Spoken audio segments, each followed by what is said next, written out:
Hey, it's Cassie from Curry Honda in Chicopee. You're listening to the Bax and Nagle podcast on Rock 102. Come see us at Curry Honda for the best selection of new and pre-owned vehicles. Experience the best at Curry Honda. Thanks for listening. Field's Classic Rock. It is 5:57 in Europe on Rock 102. It is the Bax and Nagle show. Bax is out for the week for vacation, but Marty Caproni is here in the studio. Aw, I'm sorry, everybody. Yeah, I know. I disappoint you again. You think that guy's going to write in again and tell you you suck? Sorry, whatever. Matt and New Braintree. And you bringing the show down. I don't know what the hell you're doing here. Well, listen, I'm not a professional. The Pioneer Valley forecast today is going to be a mix of sun and clouds with a high of 40. Tomorrow, mix of rain and snow with a high of 38. It is 26 right now in downtown Springfield. We got all kinds of good stuff coming up. This morning we have plenty of topics of fodder. Oh man, with Marty as the producer of the now Bax and Marty show, or the Nagle and Marty show for the week. Oh God, it's all on you. It's on your shoulders. Don't make poor our buddy in New Braintree drive off his tractor. Yeah, let's not do that. He's gonna flip his lid. No. Tomorrow on the show, we'll talk to a woman who's trying to vie for a spot. She wants to be the mascot for the Yard Goats. Hilarious for one day. Yeah, hilarious. Yeah. So we'll get into the brain of Kelsey Phillips tomorrow here on the show. But we got all kinds of other good stuff coming up this morning. It is 5:59. We got sports coming up in just a minute on Rock 102. This station is Rock 102, Springfield's Classic Rock. It is 6:08 and Heart on Rock 102. It's the Bax and Nagle show with Bax out for the week, but Marty Caproni is here in the hot seat. Yeah, sorry, everybody. I'm back. Your Pioneer Valley forecast today going to be cloudy with a high of 40. Tomorrow, cloudy with some rain and snow showers mixed in throughout the day. High of 38. It is 26 right now in downtown Springfield. Just got to clear my throat. Let me clear my throat. And Hollywood Trash. You ready for Hollywood Trash, Marty? I'm ready. All right. Hollywood Trash is brought to you by Western Mass Masons. Find them for all your foundation and chimney needs. Somehow you still care about what's happening in Hollywood. So, from Tinseltown, 3,000 miles away, it's Steve Nagle's Hollywood Trash. Taylor Swift surprised fans and Olympics enthusiasts by narrating a special promo for Team USA figure skaters Alyssa Liu, Amber Glenn, and Isabel Levito, known as the Blade Angels. This is what we're calling them now, the Blade Angels. Blade Angels? Yeah, that's the name of the Olympic skating team because they're so damn good. They're like angels flying through the air. I don't think you should be allowed to have a name if you're playing for a country. Yeah, aren't you Team USA? Yeah, you're either USA or Canada or whatever. We're going with Blade Angels. Okay, all right. In the video, set to the background of Opalite, Swift highlighted the inspiring stories of the skaters, emphasizing their resilience and determination. Fans praised Swift's involvement in boosting the team's morale for the Winter Games, with many expressing excitement over the unique collaboration. The singer's narration added a special touch to the promo, showcasing the grit and grace of women's team and generating anticipation for the upcoming competition. You know what I heard? What? Blah, blah, blah, blah, blah. I don't care about figure skating unless someone's hitting someone with a tire iron. Bring it back to the glory days or get out. How come she didn't do the song about her boyfriend's penis? The Wood song. Did you hear that one? Oh. You never heard that one? That was No. on the latest album. The song is called Wood. Oh, God. Yeah. And love was the key that opened her thighs. Oh, yeah. That's terrible. Well, no. Listen, at least she's admitting she's sexually active. Oh, great. Thanks for sharing. Well, didn't you want to know that about Taylor Swift? No, I did not. But if you want to talk about the Olympics, I have a topic for later. All right. A 21-year-old Austrian man identified as Baron A is facing terrorism charges for plotting an attack on Taylor Swift's concert in Vienna in August of 2024. The suspect allegedly planned and prepared a terrorist attack by attempting to obtain weapons, explosives, and receiving instructions from Islamic State members 3 dates of Swift's concert were canceled due to the plot, and a Syrian teenager was previously convicted for participating in the same scheme. U.S. intelligence played a role in thwarting the attack. Hey, you get... I don't like that Shake It Off song. I was thinking, well, what's Baron B? What happens if Baron B comes in after Baron Plan A? Yeah, Plan A and Plan B. Yeah. Taylor Swift doesn't make me angry when I see what she charges for tickets? Sure, but not like you're going to start a terrorist attack angry. What is she saying in that song? Is she saying, got a long list of ex-lovers, or is she saying Starbucks lovers? I can't tell the difference. She needs to go. You know, my only problem, she seems like a wonderful person, actually. She seems like a good kid. She's accomplished. My only problem is she's got all these women that believe that they're fighting the bad woman, you know, that she's just on the bleachers and blah, blah, blah. And she's marrying the high school quarterback. She's banging the high school quarterback. She's marrying him. She got the guy at the end. She's the head cheerleader. Yes, but was it because she was a geek throughout her whole life and then she became popular? I don't know. You got to really look into the story, Marty. I'm more concerned about the terrorist who hates Taylor Swift music so much. So I get it that she wears the short skirts and the high heels, and Taylor only wears the sweatshirts. But come on. Is she trying to steal that girl's man? Is that what she's trying to do? Look what you made me do, Taylor. Look what you made me do. Your terrorist sounds like a cartoon character that I can't put my finger on. It's probably any cartoon character that was a villain in the 1980s. Yeah. YouTube star Logan Paul has sold a Pokemon card for a record-breaking $13.9 million during a live-streamed auction. The PSA 10 Pikachu Illustrator card was purchased by venture capitalist AJ Scaramucci, breaking the record for the most expensive trading cards sold at auction and the most expensive Pokemon cards sold at auction. I wonder if he's related to Anthony Scaramucci. I mean, that's not exactly like a last name like Smith. Well, I don't know. How many Scaramucci's? The Mooch. I still don't know what happened with him with his whole... Do you remember he started a whole fake currency? Like his own cryptocurrency? Logan and then they Paul? said he... They all started that. That girl with the Haktua. Yeah. She started her own and screwed everybody. Yeah, but his was like legit. He was going to have to go to... Could have gone to jail for it, I thought. Well, maybe I'm wrong. It can't be that popular if he's not talking about it. Yeah, I don't know. Listen, I will admit this. I have a weird habit now. I've got a guilty pleasure. I like sports cards, baseball cards, football cards. I used to collect them when I'm young. I'm getting back into it now because I have an app on my phone called the Whatnot. And it tells you the value of each one? Well, they have auctions, right? So they go like, whoever wants to get in on this pack that we open, it's you bid to get in on the pack. Oh. So it's like $15 or whatever. And then they open it, and then if you have the certain team that you selected, and they get that in the pack, they send you the card. Oh, so it's like another gambling website. Sort of. Yeah. I mean, I got a couple of Drake May rookies. So well, there you go. Yeah. That's pretty good. I have that Nolan Ryan card that came with the Post cereal box from 1988. I hope you have it in good condition. It's in excellent condition, but it's not worth more than $1. You're wrong about that. I would put money on that. I don't know. I looked it up. I thought it was... You got to get a PSA graded. You got to go to a card. There's a card show. Yeah. And I wish I knew the kid's name, but they have a card shop. They're having a card show in Chicopee at the Castle of Nights. Oh, well, there you go. Listen, if you're going to have a card show, it's going to be at the Castle of Nights. Yeah. Well, I'm thinking of taking some cards over. By the way, Robert Duvall died yesterday, 95 years old. It's a shame when they go so young. He was a great actor. He was. He was awesome. He was in that movie. One of my favorite movies he was in it was James Earl Jones, and James Earl Jones had a stutter.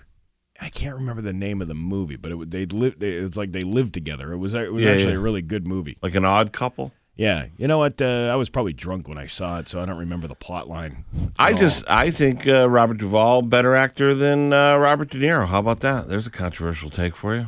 I actually wouldn't disagree with you on that one. I think Robert Duvall had some range. I think Robert De Niro played the same guy. It's the same guy. I thought like this in every movie. Kim Kardashian was reportedly spotted eating at an L.A. noodle bar recently, where she was caught slurping on a long white noodle that was dangling out of her mouth. She must have something to say. Oh my God, the last time I slurped up something this long and white hanging out of my mouth was when Ray J used my soup cooler as a dong spittoon in that sex tape you can purchase on YouPorn for $39.95. Did you ever have a soup cooler with the dong spittoon? No. I call it spaghetti from skeet balls. And her mother? No, Caitlin. Oh, sorry, Caitlin. Abadonza. I never got that down and dirty with your mother, Chris Kim, but we once had a relaxing weekend watching our favorite classic TV shows. First, we watched the one about a couple of Muppet bachelors of undisclosed sexual orientation who share bedroom adventures together, and that would be Mess on Me Street, starring Spurt and Ernie. What are you trying to say? No, I haven't read it. Next, we watch the comedy that takes place at a radio station where a wacky gynecologist moonlights as a disc jockey, Dr. Johnny Beaver, at WCNT in Cincinnati. Oh, God. And what are you trying to say? Okay, what are you trying to say? And finally, it was time for the one where Dong Johnson plays Spummy Rocket, a grizzled undercover detective who tastes his fingers whenever he's suspicious of prostitution. And our favorite cop show, Pie-Amy Slice. All right, you're coming with me. And sometimes, sorry, ma'am, you're not a prostitute, but you're still coming with me. Okay. And that is your Hollywood trash on Rock 102.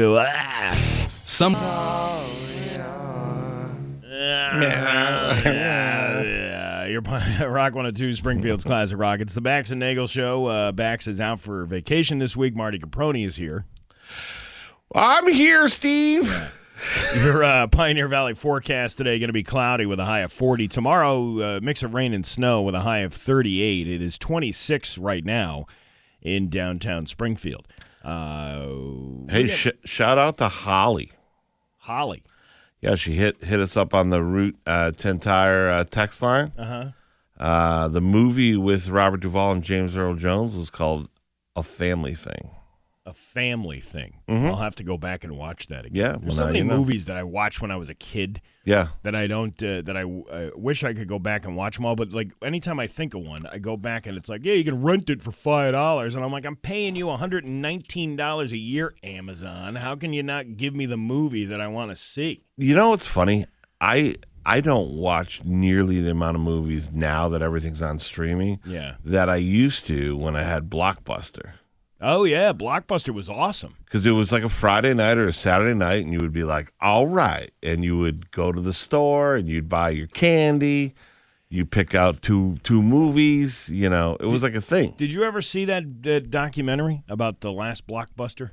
Oh, it's in Portland, Oregon. Right, but there was a whole thing about why that was such important, how important that was to our culture during that time, and saying exactly what you're saying is that, you know, that was an American pastime where people would go every Friday night or Saturday night. Yep. You got to get the movie before they're all gone. That was the thing. And it kind of depended on people to be decent human beings, too, because they would have the you got to rewind your movie. Oh, yeah. When you bring it back. Otherwise, they charge you. They could charge you, or more likely, you would get a movie that's not rewound, and then you'd be like, dang it, and you'd have to rewind it, and you'd be like, I'm never making that mistake. Yeah. But yeah, I used to Blockbuster and then Hollywood Video, those two video stores. Yeah, Hollywood Video, which is now, what is that now? It's a Chili's, I think. The one that I used to go to where the Springfield Plaza is now, I believe, an auto parts store. Yeah, the one over here on Five Town Plaza, Cooley Street. Yeah. That was, I think that's a Chili's now. There's a Chili's in Springfield? You know what? It probably doesn't even. I haven't been over their way in so long that it's probably gone. Yeah, it was there like 4 years ago, but that doesn't mean that it's still there. Oh no, I know what you're talking about. Are you talking about Leone's It's Leone's. No, it was now? next to Leone's. I thought maybe it was Leone's. But there's a Chili's. Leone's is delicious. There was a Chili's over there, too. And I don't know. I don't think there is anymore. Yeah. Over there's Texas Roadhouse. Yeah. There's Leone's. There's a Turkish place, Satay, which is supposed to be very good. My neighbors used to take my dad there. My neighbors are from Turkey. Mm-hmm. They would take him there because, my dad was alone by himself, Yeah. And my dad never had any kind of exotic food with spices. Yeah. And he was like, Marty, the food is amazing. And they just keep bringing it. Turkish food. Yes, Satay. And then my buddy's place, Christopher's Tavern over there. Yeah, that's a good place, too. Yeah. It used to be at the end of that, I used to drink underage at Cindy's Lounge. Remember Cindy's Lounge? I remember Macara's. Remember it was Macara's nightclub, and then before that it was a billiards place. And now it's an IHOP. Yes, something. Right. It was funny because I bring this up all the time to Aaron Fay. You know Aaron Fay, right? I don't know. He started the band Orange Crush. Oh, yeah. REM. Yeah, Al was in that band. Because cousin's husband. Because he sort of looks like Michael Stipe a little bit with a shaved head. They were good. Yeah, and that was the first time. I was 18 years old. I was somebody was sneaking me drinks inside Macara's. I was up on the balcony of Macara's. And as Aaron is playing on stage, there was a woman who was lifting up her skirt, and she had no underwear on. And I got a full view, and I remind him all the time. You were the time that I first saw, like out in the wild. That dude, Orange Crush was a huge band, and then I went there to see Itchy Fish, which was the Pearl Jam cover. It was a Pearl Jam cover band. And saw Stained there back in the day before Stained became Stained. Used to go there and see them. There used to be a band called Peace Tribe, Knucklehead. They're still out there. There's a few bands that are still going strong from that period. They get a good following going. Yeah. Did you hear this new band called Trailer Trash? I've never heard them at all. Listen, I love the guys, Bob and those guys. They're good guys. You know what? I've seen them play once. It was like, oh, this is this brand new band. This was only like a month ago. Yeah. I'm like, you know what? These guys got some potential. Let me tell you, if it comes to local music, okay, Trailer Trash, obviously. If you want to go see like a guy that just plays by himself, John Berman is very good. He goes to the shortstop quite a bit. He does awesome. And then my buddy Otan Vargas. He's great. Otan's amazing. Are you ready to laugh? I'm going to try my best. All right, are we doing Joke of the Day? Yes, we are. It's Bax and Nagle's Joke of the Day. I'm funny how? I mean, funny like I'm a clown. I amuse you. On Rock 102. I make you laugh. Springfield's classic rock. All right, a man was waiting for his wife to give birth, right? Okay. The doctor came in and informed the dad that his son was born without a torso, arms, or legs. The son was just a head. Yeah. But the dad loved his son, and he raised him as well as he could. And 18 years later, the son was old enough for his first drink. This must be from another country. I already know the punchline. Well, I'm a professional. I don't care if you're a professional. I'm going to ruin it right now. Why? Because I know you're going to say he had a sip of the drink, Yeah. and his arms popped out. Yeah. And then he had another sip of the drink, and his torso popped back. And then he had another drink, and his legs popped out. Yeah. And then they had one more drink to celebrate, and the son just dropped dead. And the moral of the story, quit while you're ahead. No, that wasn't that at all. You're such a liar. No, the kid winds up protruding all these things out, and then he kills his father Oh, yeah? for keeping him alive is that all of right? this time and Is that having right? this horrible life of him just being a head. God, you don't even know comedy, Marty. Jeez. Ta-da. Ready to... It's 6:33 at Rock 102. It is time for news brought to you by Jordan's Furniture. Shop at Jordan's Furniture now, and it could all be free. Find out how at jordans.com. Steve, breaking news. Yeah. This just in. The Mexican place took over Chili's at Allen Cooley. Oh, it's now a Mexican place? Yeah. Yeah, see, I was wrong. Yep. You know? There you go. I remember that. I remember way back when this was a Chili's. When somebody had some decent respect around here for the... Or will my baby? We used to play a game called Where Stuff Was, and then That's what we do now that you're older. Yeah, I do that with my daughter because it drives her crazy. I drive her. I go, back in this BJ's wasn't here. It was the airline drive-in in Chicopee. Yeah. It was a drive-in movie, and they played a cartoon before the movie. and the cartoon was telling you to go get concessions from the stand. Walmart was a Bradley's. Before that, it was the Two Guys. I remember, what was it, Fairfield Mall? Was that what it was called? Home Depot was a Caldor. It's my favorite. Right. I could do that all day. Yep. And now it's gone. It's all gone. My childhood. I remember this all once. There was a... There's 99 was a Pizza Hut, and they used to have the pizza buffet for lunch. All you could eat pizza and salad bar for $7.99. That used to be a Joanne Fabrics over there. That's exactly right. Joanne made the fabric right here in this spot. It's a fun game to play. Oh, this just in, breaking news. The Mexican place is now closed too. Is it really? Yeah, must be a curse. Must be a cursed spot. Something's going on. Well, it's you get a restaurant over in that plaza like that. Yeah, that's usually like the Leone's overflow. Like when Leone's has too much of a wait on Friday, Saturday night. Hey, you go over to the Mexican place next door. Well, here's the problem, right? Now you're up against Leone's, which is good. Christopher's Tavern, which is good. Satay, the Turkish place, that's good. Texas Roadhouse, if you don't mind knife fighting your way in for a table, it's good. You know, they got a huge wait usually. Mexican place closed last year. It says, "Wow, all right." Well, we got some bad news too. Oh no, what's? Well, no, it's just like we have to go from talking about this great thing until like dark. Sad news. All right, here we go. All right, you ready? A man has been arrested in connection with a deadly hit-and-run crash in Pittsfield. Police announced the arrest of 65-year-old William Gross of Hancock on Monday. He is accused of being involved in a crash that killed 69-year-old William Colbert of Pittsfield. The deadly incident happened last Tuesday night at the intersection of Francis Avenue and Linden Street. Gross faces charges of motor vehicle homicide. Leaving the scene of a fatal accident, he'll be arraigned in Central Berkshire Court at a later date. It's interesting to find out how they tracked him down, because this was a pretty gruesome hit and run, and nobody had any info about what was happening here. So, how do they track them down? That's what I'm saying. I don't know. Maybe they use the Ring doorbell system from people's doorbells, the big rant we had about that the other day. Savannah Guthrie's mother. Yeah. Yes.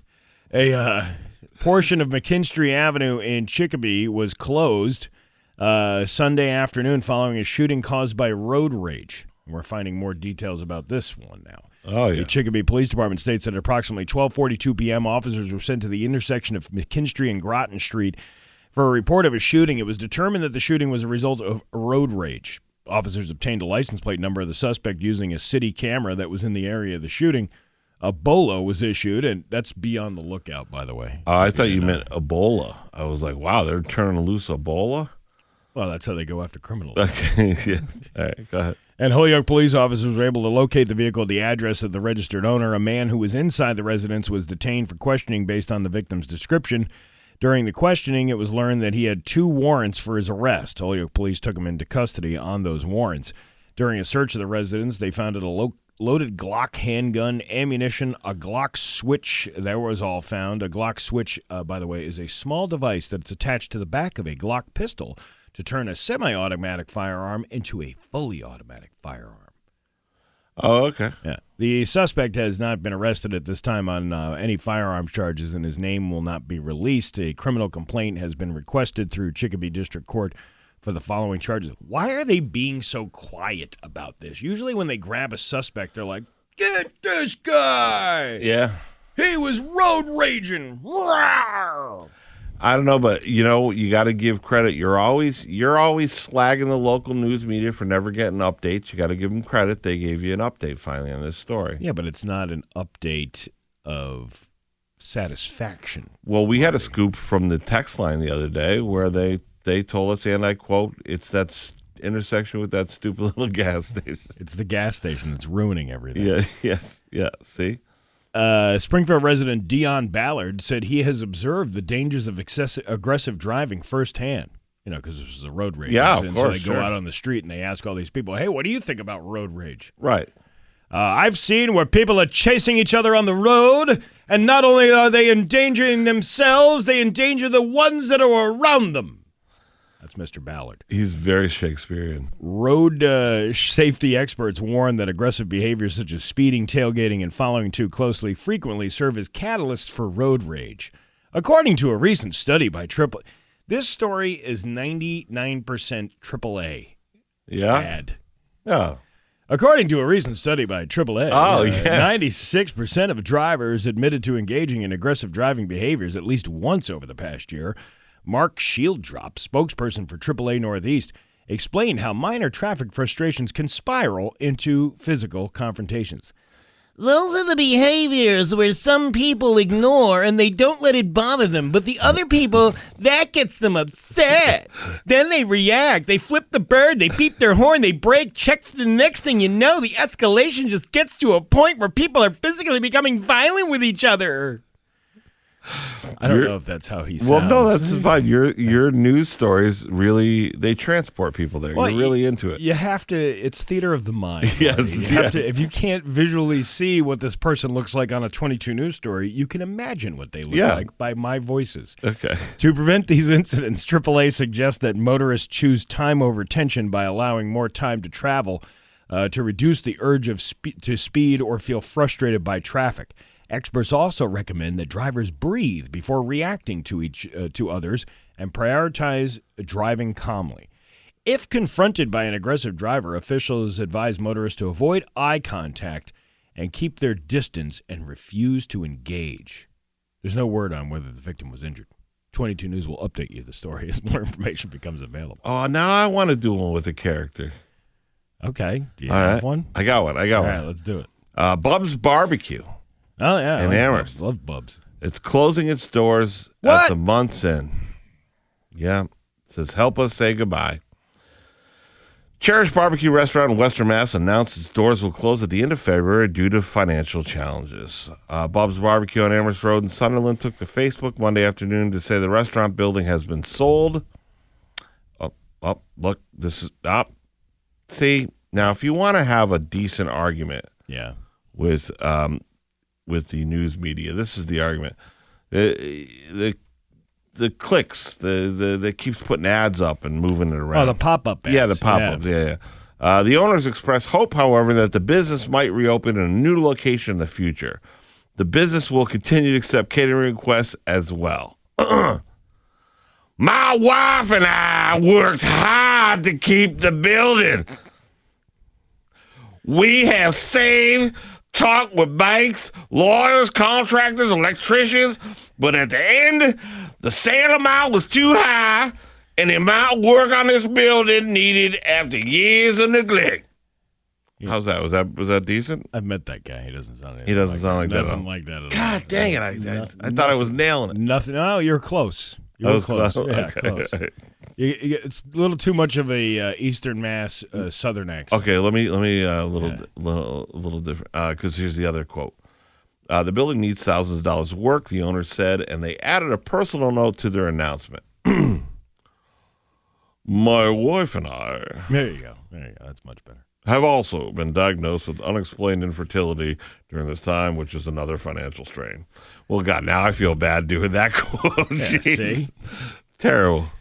See, this is why you should leave it to the experts. Yeah, this is it. This is why. you This is- shouldn't, I'm not this even is- you're learning to not do that. One last quote. All right, go Let me for check. it. I'm gonna check. All right, here we go.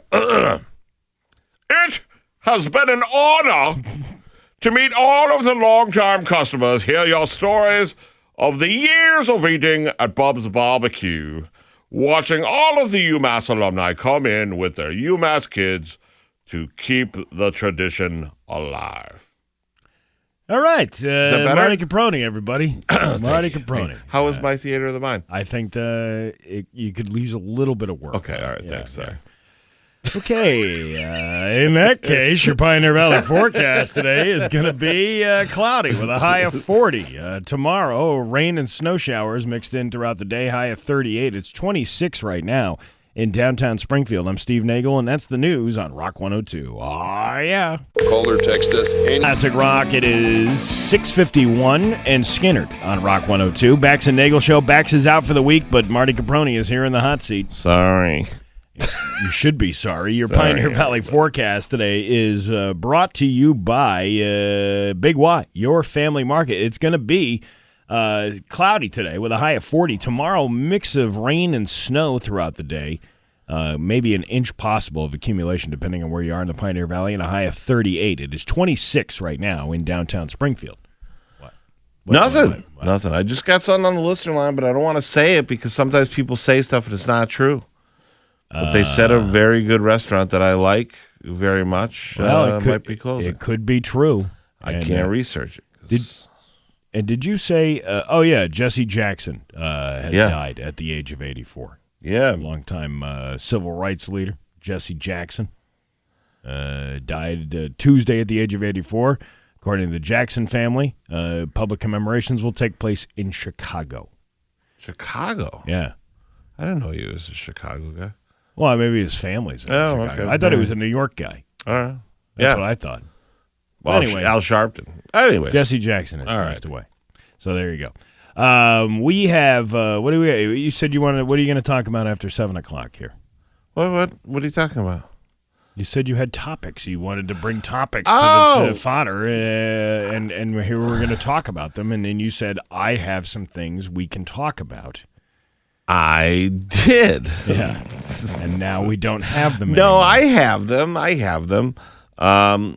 They were different questions because you and I seem to argue sometimes. Like, it started with the ketchup on a hot dog, which I'm right about, of course. Yeah. And it has more people have given me things to ask you, and I know that you're a serial killer.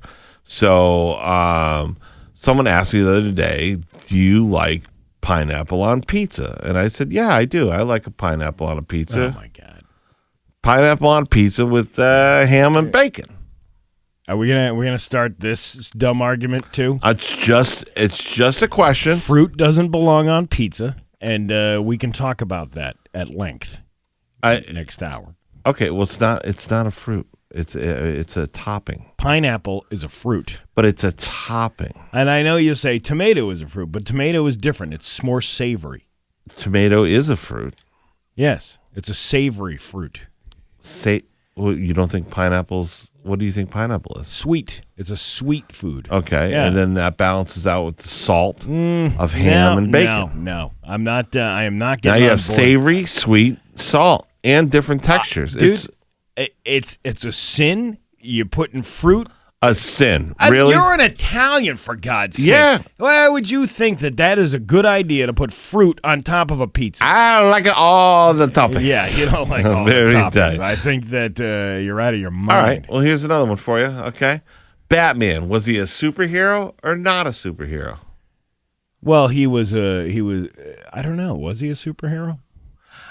I mean, I think he was a vigilante for sure. Yeah, I think he was just a rich guy that had a lot of money. He was a rich vigilante.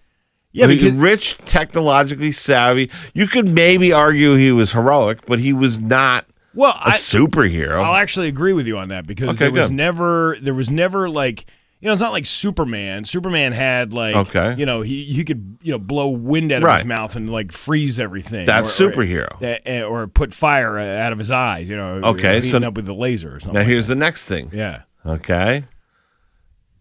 Spider-Man. Yeah. Superhero or just a hero? Superhero because he was infected with like, that radiological spider bite. Yeah, but he didn't do nothing except for shoot web junk out of his suit. Yeah, but that's a superpower. Batman didn't have any like kind of goo coming out of him or anything like that. Spider-Man had. You could have been Spider-Man when you were 13. What are you talking about? One of my favorite Family Guy scenes, and it was like that was like Spider-Man on his like first date, and then they go into the bedroom and there's web everywhere, and he's like, "I'm so sorry, you're just so pretty." All right, how about this Aquaman? Well, that's technically a superhero. Superhero. What do you do? What do you do with your power? You talk to fish. That's your power. Yeah, that's a superhero. What did Batman do? See, we go back to Batman. Batman, like you said, was just a rich guy who could afford all this stuff to build. Okay. Build that lab. All right. You got another one? Yeah. Would you rather fight one horse-sized duck or 100 duck-sized horses? 100 duck-sized horses. Because they're easier to push out of the way. the size of a duck, but they're horses. It's a lot of little kicks on your ankle. You got to really think it through. Yeah. Well, that's One horse-sized duck, I mean, all you got to do is not get hit by the bill.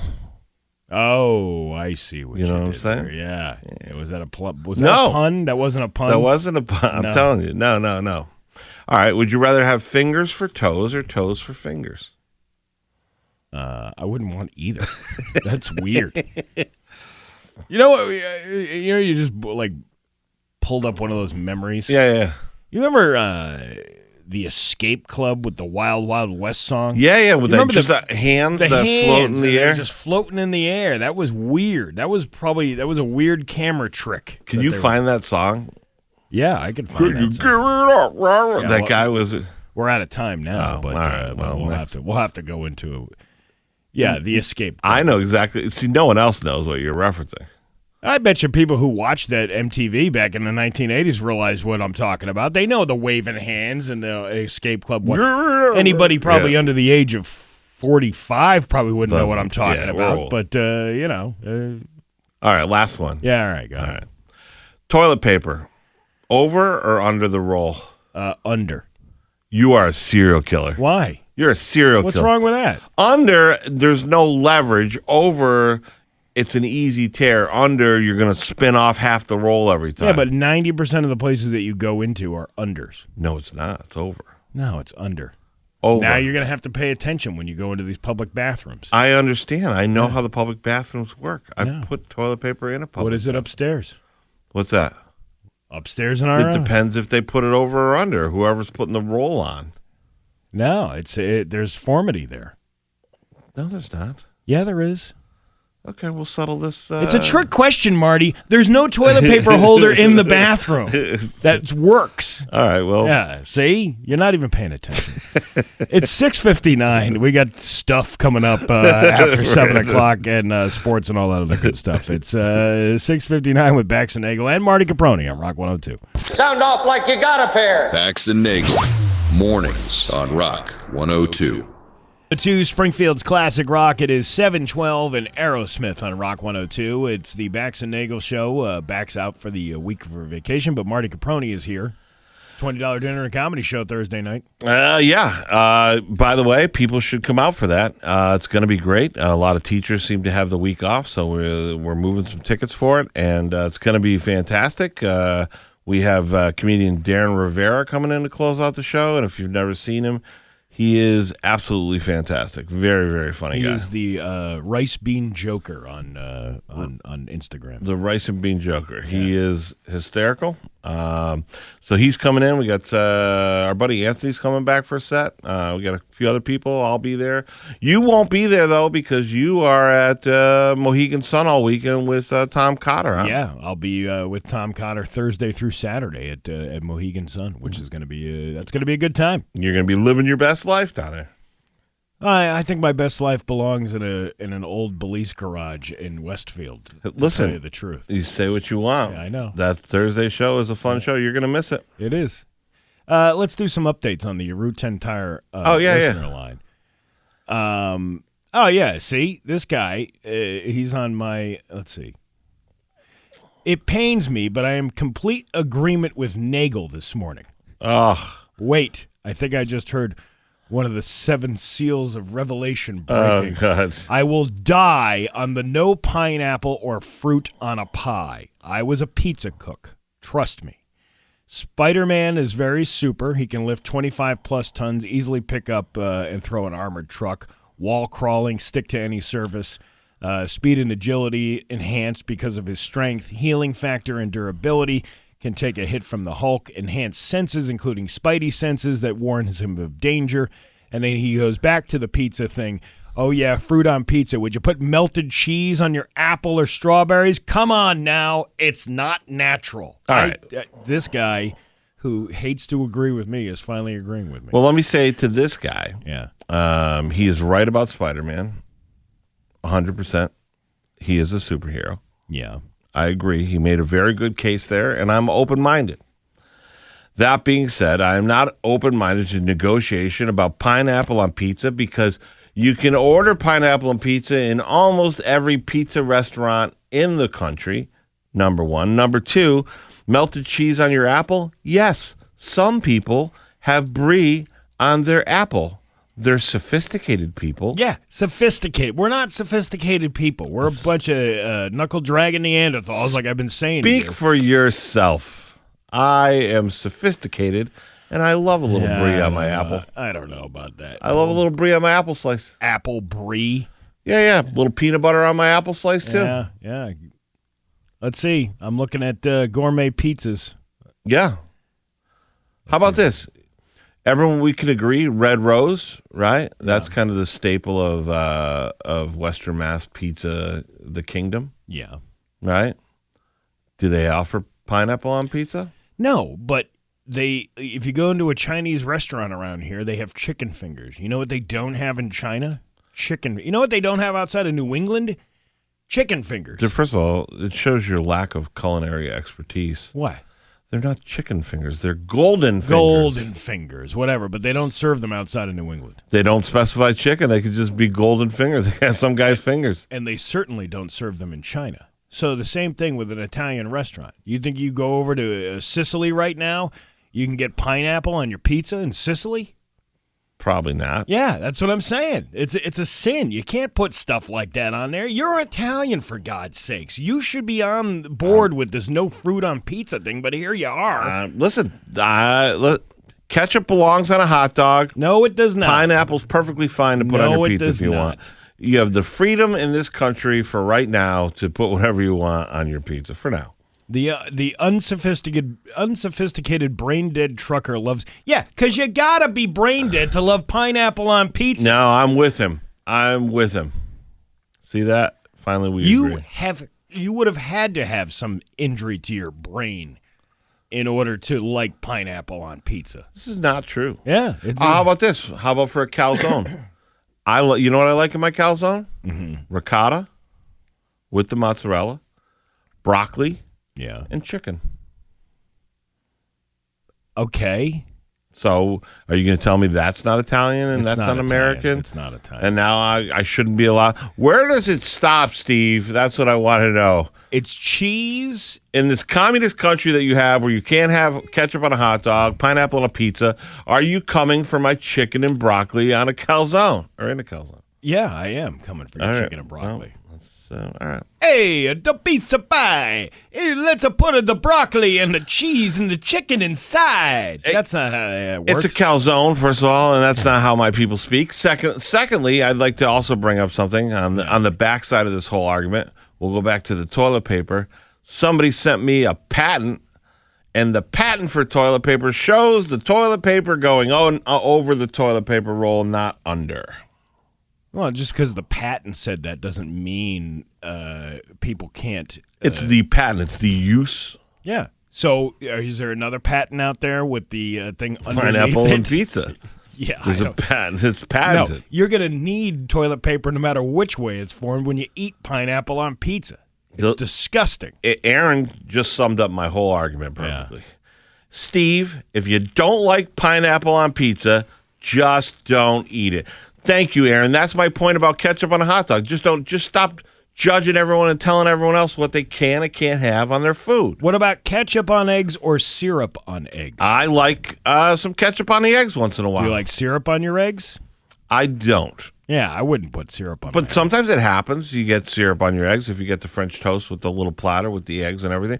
Sometimes a little gets on there. You're not going to eat it. You're going to eat it. Of course you're going to eat it. And ketchup on your eggs? Blech. Not all the time. My dad, when I was a kid, taking it back to childhood, didn't know how to cook. The only thing he could make was a fried egg and ketchup sandwich, and that's what he would feed us when my mom was gone. Yeah, so now insult my childhood, Steve. And back to Aaron. Steve, if you don't like pineapple on pizza, just don't eat it. Right. Okay, well, that's easy to say. That's what I just said. Yeah, well, what about, how about Hawaiian pizza with an Alfredo base? See, now we're getting a little crazy because we're changing the gross. base of the pizza. I will tell you this. Rumble Seat has it's like a cheeseburger pizza. Yeah. And I think the base is like ketchup and mustard. Cheeseburger pizza? Yeah. I don't know if I like that idea. It's ketchup, mustard. It's got some lettuce on it. It's got hamburger on it. It tastes kind of like a Big Mac, but not really like a Big Mac. The place up by my house, the Russell Inn, Yeah. they have this one. It's it's a cheeseburger pizza. That's Yeah, got yeah, no that's what I'm sauce. saying. It's mayonnaise. It's mayonnaise, lettuce, Oh, and my tomato. God, disgusting. And cheese and You'll burger. eat mayonnaise in an oven? Absolutely. You're just No, they put the mayonnaise on after they're done with it. They put the mayonnaise on the top of it. It's like you're eating a grinder. It's like a hot oven grinder. I'll tell you what I'm gonna do. I'm gonna call my buddy Ronnie from Lanzarato Pizza, and I'm gonna ask him how much pineapple pizza he sells, how much Hawaiian pizza he sells. I bet you it's a lot. Probably. I bet you it's a lot. How much? I bet you 10% of the pizzas go out as Hawaiian. All right. We'll have to get some stats. Yeah. Anyone who works in a pizza place. Look at Joel. Domino's Hawaiian pizza is amazing. Well, now you're gonna. I can see you're gonna break. Your head's gonna bust. When we were in when Plum and I were in Buffalo with TJ Miller, and we're going around trying all these wing places. Yeah. My final assessment was, I was asked, Steve, what do you think of the whole day? Where do you think the best wings are? And I said, well, Domino's, of course. I mean, if you didn't, disgusting. well, no. I last time I had Domino's wings, Yeah. which was probably 2001 when I was in college. That's at 2:00 in the morning. Domino's wings are the best tasting wings that you could put. You should just say I have the palate of a child is what you should say. You're the one who likes ketchup on hot dogs. Yeah. that's a palate of a child. No, it's not. Yes, it is. Did you go to Mother's Wings in Buffalo when you were in there? We did go to Mother's. And you did not like those wings? They were okay. Oh, the best my one, God. No, the best one was the brewery place. We went to this brewery that had the best wings in Buffalo, and they were better than something any of Gate. Something No, Gate. that's Gabe's Gate. Gabe's Gate. They're supposed to. That's the secret in Buffalo that the Buffalo people know. Yeah. I will tell you this. Okay. Yeah.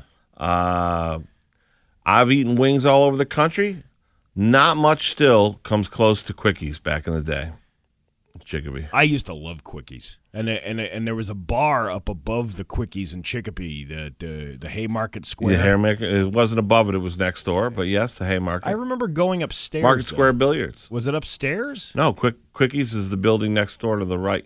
Why did I feel like I went upstairs in the Haymarket? You did. The billiards was upstairs. Okay, maybe that's what it was. Yeah, we used to get your wings and then walk over and eat them there. Yeah. Well, that was a good time. You two SOBs talking food. Now I got to go eat my sandwich. See, now Connecticut, my Connecticut people. Oh, by the way, I should say this. Yeah. I am headlining Friday night at Water's Edge Resort in Connecticut, and I'm headlining Saturday at the Guard Arts in New London. If you haven't been there, it is an amazing venue. Very classy, probably too classy for my jokes. But I will be headlining at the Guard Arts. And I'll be with our good friend, Western Mass buddy, Brian Plum. He's going to be on those shows with me. The Water's Edge Resort and Spa? Yes. Is that where you're going? Yep. I don't think they serve pineapple pizza. I bet you they do. Now when I go there, that's the first thing I'm going to ask for, a menu from the restaurant. Well, we're going to have to figure this out. Yeah. Someone from Connecticut, our Connecticut brother, chimed in with A Pizza, which are you familiar with what A that Pizza is? That is the New Haven way, right? Isn't that the... Yeah, and with your childlike palate, you're probably using, I don't like it because it's charcoal and it's burned. No, I actually like a good New Haven pizza. Oh, okay. All right, without pineapple on it. All right. Okay. Frank Pepe never intended fruit to be on any of his pizzas. You think Frank Pepe is like, hey, you know what? This pizza is sucky so bad. It needs something sweet on here. How about the pineapple? Frank Pepe never said those words ever. Let me say this: with no other ancestry. Yeah. would you be able to do such an offensive imitation and caricature of those people, except for my people, the Italians, because we have a good sense of humor. Now, this shows how little you know about actual what's going on. Frank Pepe is most famous for what pizza, Steve? The New Haven whatchamacallit? Yeah, see, you don't know anything about pizza. I know everything about pizza. Oh, do you? The white really? clam pizza. He put clams on his pizza. It reminded me of all the girls I used to have relations with. Let's get the white clam pizza going. Our pizza. Okay, so my point But is... don't put any pineapple under the pizza with the white clam. You don't want the white clam with the pineapple on the top of it. My point is, all right, if the guy's going to put clam on a pizza, you're going to put your clam on a pizza, you got no problem putting pineapple on a pizza. Oh, I like it, the clam on the pizza. Let me ask you a question right now. Yeah. If you had to choose between a clam pizza or a pineapple Hawaiian pizza with bacon and ham, tomato, what are you taking? I take it a good clam pizza, You're so full of it right reminds now. me of my old lovers. Yes, that's right. If anyone could even see his face when I said clam pizza, he had a look of disgust he couldn't even hide from. I like it the whole belly clam. That's what I like. Robert texted in and said Frank Pepe also put ketchup on hot dogs. There you go. Because he was an American. He came here and he assimilated to our country. He was trying to disguise as an American. See, and someone else chimed in, I hate to burst your bubble, but tomatoes are a fruit, which is true. They are a fruit. I said that. Okay. I said, but it's a different kind of fruit. It's a more savory fruit as opposed to a pineapple, which is sugar. We are running out of time here. We Okay. got to move along here. It is 7:26 with Bax and Nagle and Marty Caproni on Rock 102. The Rock 102 app. Hey, look at the time. It's 7:29 at Rock 102. We were off air still arguing about food. Yeah, we were. We were talking about where the best place to go. We're going to go to that Mesa Buffet at some point. The Spanish place there? Yeah, they get all kinds of Puerto Rican dishes there with the pernil and the plantanos and all that other good stuff that they got going on there. Well, this came up, and this is funny. This came up because I was telling you one of our friends who is Puerto Rican, our buddy Phil, all right, Philip Anthony. Yeah. He's been doing these reviews of Patty's Pizza. He's done like 3 of them. Mm-hmm. And he gets different slices every time he goes, and their pizza looks really good, and he swears by it. All right. Okay? Now, is it good? Probably. We should do that. But before we do that, I need you to go with me to Lanzarado's and try their pizza, but more importantly, try their wings. Because you're Mr. I went to Buffalo and I wasn't impressed. Their wings are out of this world. Well, I mean, if you look at the history of buffalo wings, it was basically something that they just tossed in a sauce to please the people. Give them something different at the bar. That was the Anchor Bar story, where they just let's put some hot sauce on these wings and some butter, and we'll call it a day. And then all these other places started going, no, we can make it with our dry rub bitter. We can make it with it is cookie cutter place. Anchor Bar, of all the wings that are in Buffalo that get hyped, was probably the least impressive. Do you know why?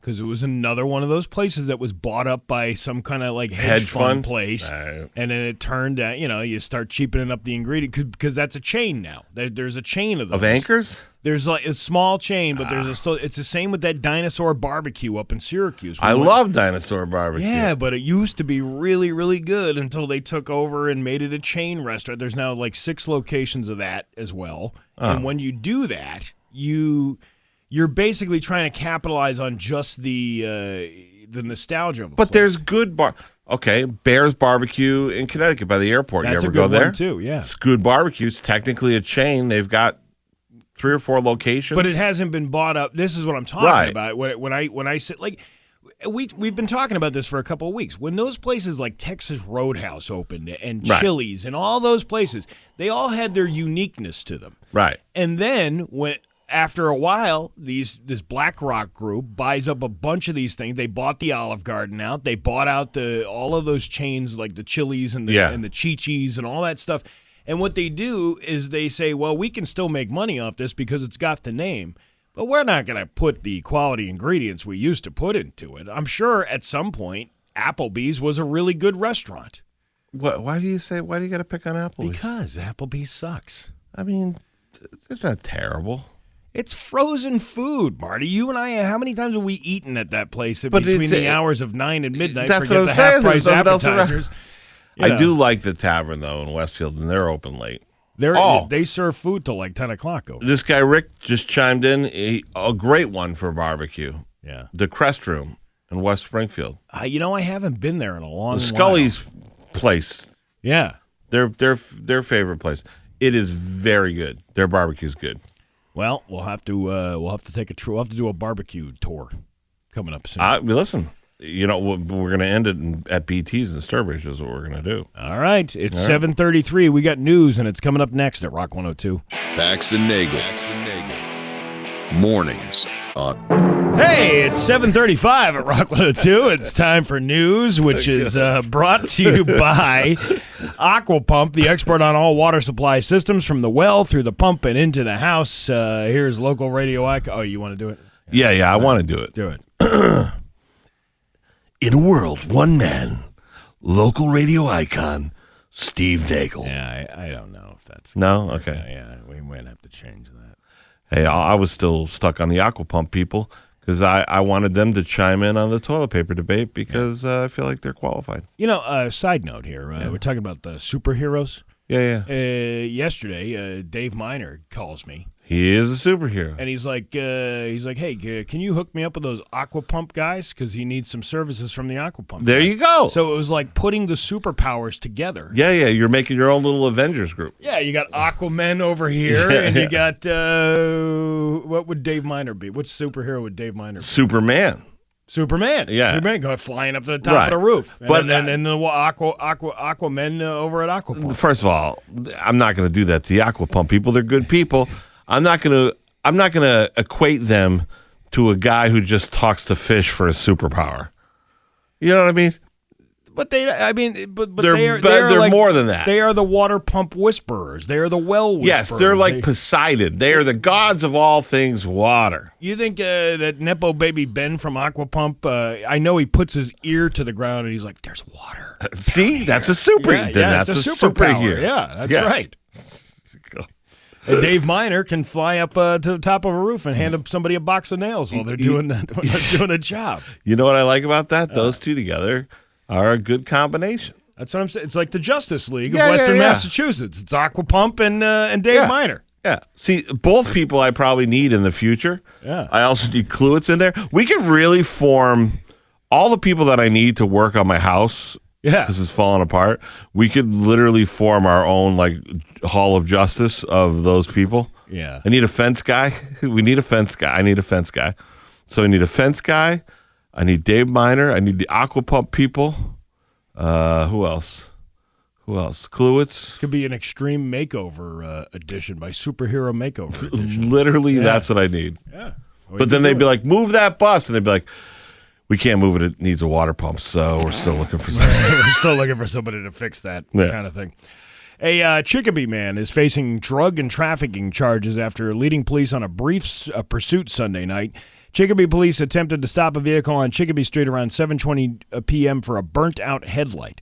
Authorities said the driver, later identified as 27-year-old Alguli Ramirez, initially pulled over, but then sped off as an officer approached. A short chase ended with Ramirez's vehicle hitting a snowbank on Old Lyman Road near Willimantic Street in South Hadley. Ramirez then allegedly fled on foot, but he was found hiding under a vehicle with the help of a police canine drone unit. During the search of the vehicle, officers reportedly found multiple individually packaged quantities of a white rock substance believed to be crack cocaine. But it wasn't a rock. It was a rock lobster. But he was found hiding and 10 wax envelopes with a powder substance believed to be heroin. Ramirez is charged with several offenses, including failure to stop for police, negligent operation, operating with a suspended license, and trafficking cocaine. Sounds like a typical Sunday night in Chicopee, though. You stop making fun of my town. Right. I'm not making fun of your town. I'm going to come at Huntington. Not that you have anything to really make fun of there because there's nothing there in that town. You have zero business. What are you talking about? I'm just making assumptions about what's going on in that town of Chicopee. Chicopee. You know, I've heard somebody pronounce it Chicopee before. Yeah? Do you know what it means? No, what does Chicopee mean? It means a place of where the waters meet or like rage. Chicopee Falls. Is that what that means? Yeah, Chicopee. Was that the old Native American name? Yeah. Chicopee? Where Literally. the waters meet? Right. The heck is Huntington? That's where we hunted all the... I guess it's a bunch of rednecks, and that's where we hunted. Well, that's they have the deer. They hang the deer up outside of the convenience store in town. Every hunting season, you go by, and there's always somebody with it. There's the DEP guy out there with the deer hanging from a scale, and they're weighing the deer. That's a question. If because I heard rumors of this, and I don't know, but maybe in your town people have done this, where there's roadkill, like someone hits a deer. Yeah. And then the people show up and they tell the DEP guy, no, can I take the deer? And then they take it home and they dress it and they make venison with it. Yeah. Okay, is that like a real thing that happens out there where you live? Yes. That's exactly what happens. My brother, he's in upstate New York. He gets all these deer all the time. Every year he gets a deer. They get hit by cars? Sometimes they get hit by cars. You got to tag it, but then he hunts them too, and then they turn them into. The problem with the ones getting hit by the cars is like sometimes like the intestine can rupture and then spoil the rest of the meat. Oh God! So you got to be careful. I can't even believe I entertain culinary arguments with a man who's okay with eating roadkill. What's wrong with eating road? As long as it's clean. Oh my God! I forget about it. What are you talking about? I can't even talk to you. I'm not like eating dead raccoon off the side of the road, but if you have a deer... What's the difference? So if a deer gets hit by a car, as long as you take care of it almost immediately, that's what they come out and they'll tag the deer for you and you can take it home. It's disgusting. Why is that disgusting? What's different about the deer was shot? Nothing, I guess. I guess you're right, Steve. Can you have ketchup on your roadkill deer? No, absolutely not. Can I have pineapple on my roadkill deer? That's disgusting. Why would you do that? There you go. An Ohio high school secretary was arrested for inappropriate conduct with a minor after her husband found her with a student. According to the Union City Police Department, Alicia Hughes' husband found her with an 18-year-old student and confronted them. During the investigation, authorities uncovered evidence that Hughes had also engaged in a sexual relationship with a separate high school student who was 17 years old at the time. Investigators determined that Hughes and the minor student had engaged in intercourse on at least 5 occasions. Hughes was arrested and charged with 5 counts of child seduction. He's being held at the Randolph County Jail with a $25,000 cash-only bond. Ooh. And it's like you're hanging around kids. She's a good-looking lady, too. I saw the picture of her. Yeah, but it doesn't matter. If you're good-looking, you're still messed up in the head. That's what I'm saying, though. Throwing your career. I mean, I don't know how much of a career she had as Predator. a secretary, but still, you're a predator. Yeah. You're preying on the kids at the school. Yeah, that you not a work at. superhero, by the way. That is not a superpower. No. Oh, my God. Some guy just wrote in, roadkill deer makes a good Himalayan stew. Have you ever had raccoon before? God, no. I've God. had stewed raccoon before. No, you have not. Yeah, years ago, You my did brother and not his have friends a- used to get together and they used to have a game dinner. And they had like all kinds of And weird... they'd eat raccoon. They'd eat raccoon. They'd eat the walleye that they'd catch. They'd eat the You're going to sit across from me right now and talk into a microphone and say you've eaten 'cause you can't- raccoon stew, and then you're going to talk to me about culinary something like you have any credibility now? Well, I would never put ketchup on it. That's disgusting. Oh, my God. Yeah, or pineapple. Oh, God. Did you ever have pineapple on your raccoon pizza? Oh, God. God. I could not. Raccoons they're cute. They're lovely. Sometimes they are. They're weird looking. With the hands they freak me out on the raccoon. What do you mean the hand? They're cute. They look like little human hands. It's Yeah. weird. That's and weird. you're eating them in a stew, No, you it's like- psychopath. You know those people who stick those little tiny plastic hands up in the air like they have little tiny hands? That's what the little raccoon hands look like. It's weird. It's weird. It's freaky. Little people hands. Yeah, little people hands. Okay. Your Pioneer Valley forecast today is going to be mostly cloudy with a high of 40. Tomorrow, a mix of snow and rain with a high of 38. It's 26 right now in downtown Springfield. I'm Steve Nagle, and that's the news on Rock 102. Yeah. This is 7:50 at Rock 102. That is Queen right there. It's the Bax and Nagle show. Bax out for the week, but Marty Caproni is here. Hey, you know what? We're gonna have on Thursday? What? Not pineapple pizza, not roadkill stew, not ragu. We're gonna have a good dinner, a solid dinner for $20. Let me see. And we're gonna have a fun comedy show. Let me see. What's on the menu? Oh, you're checking right now to see what Nabil's whipping up in the kitchen? Yeah. I guarantee you any of it is better than whatever you eat when you're at your brother's house, apparently. What are you talking about? This was delectable culinary delights made up of all kinds of things that men had hunted. I'm going to break our rules. And even women had I'm going to break our rules, and I'm going to tell people what happened when we got off the air. As soon as we went to commercial break, I looked at you and I said, hey, you're just kidding, right? You didn't eat raccoon. And you went, no, I did. Yeah. And I go, and it was you're trying to say it was good, and you go, anything's good if you marinate it enough. It's true. Okay. You won't even know the difference what you're tasting. You know how when people taste something, they go, wow, this tastes like chicken, and it's not. It's like rattlesnake meat or something like that, Yeah. Whatever it is. It's the same thing. You put something in a sauce or stew it for long enough, I hope you're not going to be able to tell the difference of what kind of meat it is. I hope that I'm not the only person listening to this right now being like, we got to make sure Steve doesn't make a lot of money and get his own island. Do you? That's where I'll be bringing all the deer and wildlife. What's it? Pickled deer heart. Oh my God! See, you won't even know that. All if right. you didn't know it was deer heart, you'd be if you said, you know what, this is just a piece of rubbery meat. Everything you have said is disgusting.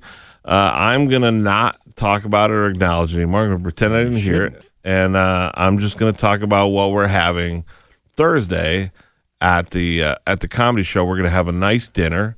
There's always salad. There's always rolls. Last week we had chicken teriyaki. Week before, Swedish meatballs. The chicken teriyaki was really good. Yeah. Sometimes we do meatballs and pastas. Sometimes he does stuffed shells. Nabil has been really getting back there and getting a little creative. So I'm sure it'll be a good dinner. And he puts gloves on and he goes back in the kitchen and he whips up all this stuff. He doesn't. He has chefs that do that. He's got a guy that. Yeah, he's got a guy. Yeah. But it's going to be a great show, and teachers are reserving. We've got quite a few groups. Yeah. So if you're a group of teachers out there, get your friends together. Come out. Yeah, this is your time. Come out and see Darren Rivera headline the night. Yeah, he's super funny, super duper funny. So, and if you're somebody who, whatever, you messed up and forgot Valentine's Day, or you didn't go out Valentine's, this is a nice cheap alternative for a little date. Yeah, this is like we're like the gas station flowers of comedy. Of comedy night. You could have paid $80 somewhere else for a Valentine's dinner. Yeah. You come to us, $20. You get a dinner, and you might have a chance to win something at the end of the night. Shout out to our little friend Mel, who came out last week, and I was like, hey, what are you doing for Valentine's Day with your new boyfriend? And she goes, oh, we're going to dinner here. And she gave a restaurant. And she goes, then I'm dropping him off, and I'm going to a party. Yeah, well, that's... I go, what? You can't... What are you dropping him off and going to a party? She said, no, it's a karaoke party, and it's loud noise, and he doesn't like it. I was like, well, whatever works for couples, He's got sound sensitivity. Yeah. He doesn't want to be a part of that. But, if you... That's a healthy relationship. That's somebody who says, you know what, I don't want any part of this nonsense. You go and have fun. I'll go home. Right. That's actually a very amicable relationship. That's what I'm saying. It works, But the good thing about comedy is it's not loud like karaoke or live music. It's pretty easy listening, and, it's a good little date. And so anyways, if you're out there looking, Thursday night, $20, dinner and a comedy show. If you're in Connecticut down near the casinos, they can come see you and Tom Cotter Thursday, Friday, Saturday at Mohegan Sun at Comics. And you can get tickets at comicsroadhouse.com. And then if you're on the down near the shoreline, they call it, You can see me and Brian Plum, and I'll be headlining Friday night at Water's Edge, and Saturday, most importantly, I will be at the Guard Arts Center in New London. Yeah. And that's I think it's New London or Groton. It might be Groton, but it's an awesome. It's New London. Is it New London? The Guard Arts Center, yeah. Guard Arts, yeah. It's right in the downtown area there, but there is plenty of parking. It is an awesome venue, and I'm really psyched for that. So get tickets and come on out and laugh. Yeah, you think you're laughing now on this show? Oh yeah, no one's laughing. Everyone's arguing right now. Yeah, like these two rubes arguing over pineapple and ketchup and raccoon meat. Do you know on the commercial break, I felt so bad after you said that raccoon thing that I went to the Dakin Animal Shelter. Yeah. Just to feel better, and I looked at some of the little pets that are up for adoption. Yeah, because all the raccoons they have, they're up for They didn't adoption. have any raccoons. That's what I was checking for, but they did have a lot of really cute bunnies, and they had some dogs and some cats. So if you're sitting around and you're like, I'm waiting for a sign whether I should adopt an animal, this is your sign. You know, rabbits are good eating, too. All right. See, this is... Oh, God. It's a little gamey, but it's good. You ruin everything. Yeah, they eat all natural plants and stuff. They're vegans. Do you realize what you're doing right now? What? What are you doing? Nothing. I don't know. I'm trying to help find homes for these animals. Now the poor people at Dakin are every time someone comes in today to adopt a bunny, they're going to be looking at them cross-eyed like, are you more of a Steve Nagle guy or more of a Marty Caproni guy?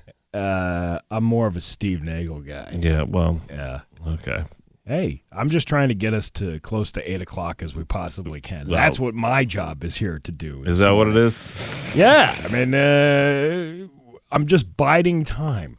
By the way, I had a bunch of people write in about when we were talking about barbecue, and they're like, you got to go to Bub's Barbecue because it's sold and it's closing. And if you listened to the whole show, you would have heard us talk about that during the news. We know that, and we are sad about it. And you should go. You have till the end of the month to get to Bub's Barbecue for your barbecue needs. That's right. You do. Yeah. Or the Crest Room, or Bear's Barbecue, or any of those other places, yeah. right? Yeah. So I'm just trying to move this stuff around. All right, there we go. It is 7:57. We got plenty of other stuff coming up next hour. Do we? Yeah. I'm so disgusted. I just want to leave. We're going to argue next hour whether it should be lefty-loosey, righty-tighty, or righty-loosey, lefty-tighty. Look, we're not arguing over dumb stuff. You're sitting here saying... This is dumb stuff. Roadkill is an acceptable form of food to eat. It depends on how it's cooked, Marty. It depends on how... You're not just ripping up a dead raccoon that's been laying there for 2 days on the side of the road. You're killing the raccoon, and then you're taking it and you're skinning it, and then you're taking it inside. Oh, God. Stop. What's wrong with you? It's 7:58 at Rock 102. Rock 102, Springfield's Classic Rock. It's 8:09 in the great journey on Rock 102. It's the Bax and Nagle show. Bax is out for vacation, but Marty Caproni is here filling in the space. Yeah, that's a very accurate way to describe what I'm doing. It's better than me playing rusty old bits. Best of bits. And by the way, that will be happening on Thursday, Friday, and Monday in order to do our transition into our new office, which we are going to be occupying next week. So, we'll see how that goes. And by the way, there is still some construction going on over there. So if you're looking to pick up a prize, I urge you to call 413-525-4141 and make sure that the office is open before traveling out to 167 Dwight Road in Longmeadow. So I'm not sure when, because they get, they're moving stuff around. They're, they're doing all kinds of. You can't piss off the drywall guy. You know what I mean? So just make sure you call ahead of time before you trek over here if you're picking up a prize for Rock 102. It seems fair. It's very fair. The way around that is just not do giveaways. Yeah. Well, that would kind of contradict what we do here. Oh, yeah. Well, at least you're doing tickets for fun things and we're not doing roadkill. So that's good. I'm telling you, don't knock it until you try it. Okay. Do you use ChatGPT? Do I? Yeah. Not a lot. But every once in a while, if I can't sleep, I'll go down the rabbit hole with Grok. Have you noticed the people that always use ChatGPT? Fake smart people. Mickey Small this is an article I found. Yeah. All right? Mickey Small is one of hundreds of millions of people who regularly use AI chatbots. She started chatbots, not butts. She started using ChatGPT to outline and workshop screenplays while getting her master's degree. But something changed in the spring of 2025.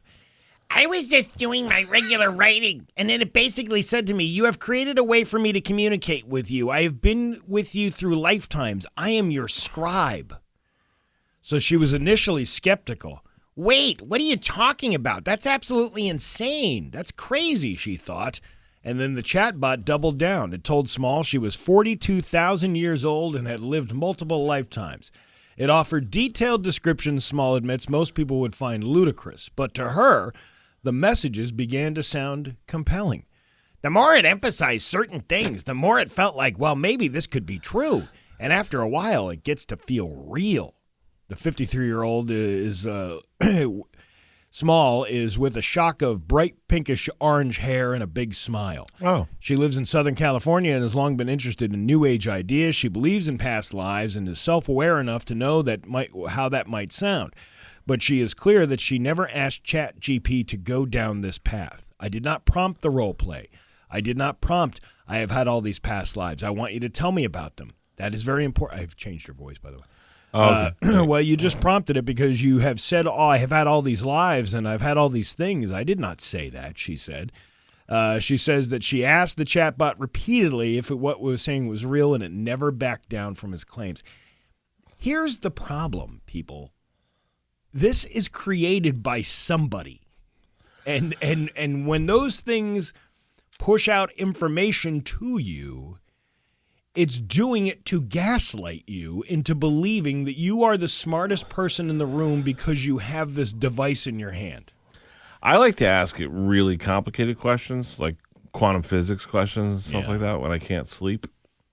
That's the rabbit hole I go down with it. Oh, yeah. You ever have quantum immortality? No, but there is a thing called existing in superposition, where two things can exist in the same timeline. The same. They can exist not near each other, but still affect each other. Yeah.